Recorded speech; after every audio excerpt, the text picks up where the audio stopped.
இங்க வா, இங்க வான்றல. ஏன் நந்தினி, உங்க அப்பாவுக்கு என்ன ஆச்சு? அவருக்கு வேலை பார்க்க வேற இடமே கிடைக்கலையா? எதுக்கு இந்த வீட்டுக்கு வந்திருக்காங்க? அவர் என்ன ஆசைப்பட்டா இங்க வேலைக்கு வந்திருக்காரு? அந்த செக்யூரிட்டி கம்பெனில எங்க சொல்றாங்களோ அங்க போய் ஆகணும். அதான் வேற வழி இல்லாம வந்திருக்காரு. நந்தினி, அதெல்லாம் நான் கேட்கல. இதெல்லாம் தேவையா? பணம் கொடுத்தாலும் நீ வாங்க மாட்ட, சொன்னாலும் கேட்க மாட்ட. இப்ப யாருக்கு அசிங்கம்? எந்த வேலையும் அசிங்கம் இல்ல சார். எந்த வேலையை பாக்குறதும் தப்பில்ல. நந்தினி, நான் அப்படி சொல்லல. அவரு தாராளமா வேலை பார்க்கட்டும்.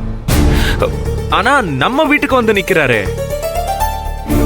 ஏற்கனவே இந்த வீட்ல இருக்கிறவங்க உன்னையும் வீட்ல இருக்கிறவங்களையும் எப்படி தரக்குறைவா பேசுறாங்க அது உனக்கே நல்லா தெரியும். அதுல உங்க அப்பா இங்க வாட்ச்மேனா, அதை வச்சு இன்னும் நிறைய அசிங்கப்படுத்துவாங்கல்ல.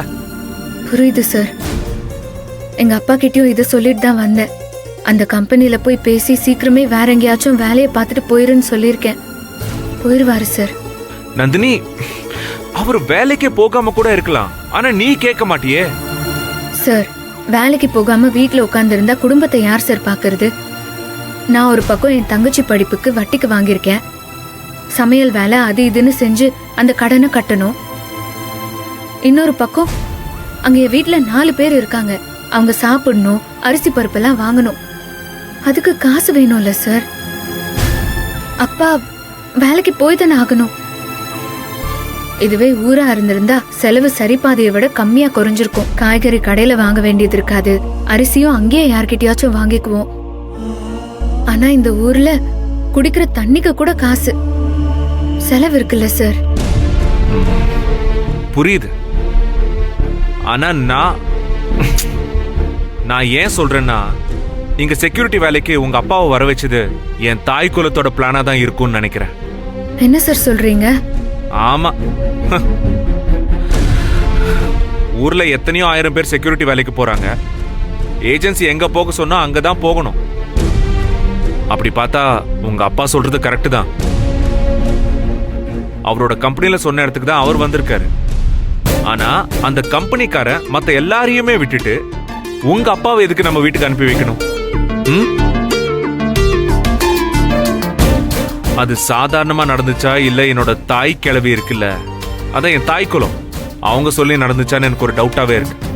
எனக்கு என்ன சொல்றதுன்னே தெரியல சார். இந்த அளவுக்கு அசிங்கப்படுத்துறாங்கன்னா நாங்க ஏதாவது துரோகம் செஞ்சிருக்கணும்ல சார். ஆனா இத்தனை வருஷமா உங்க தென்னந்தோப்ப உயிருக்கு உயிரா பாத்திருக்கோம்.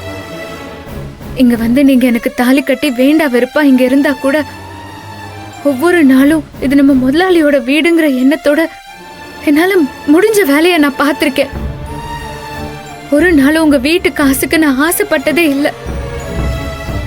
எதையும் நான் புடிச்சு வைக்கணும்னு ஆசைப்படல. அப்படி இருக்கும்போது ஏன் சார் இந்த அளவுக்கு கஷ்டப்படணும்? அதுவும் என் அப்பாலாம் வயசானவர் சார். அவரை போய் இங்க வர வச்சு ஏன் சார்?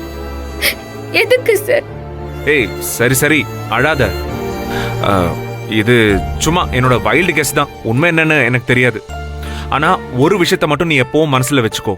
உனக்கு எந்த கஷ்டம் வந்தாலும் சரி, எப்போ வந்தாலும் சரி, உனக்கு நான் சப்போர்ட்டா இருப்பேன். உன் பக்கத்திலே இருப்பேன். ஓகேவா? கவலைப்படாத. போ.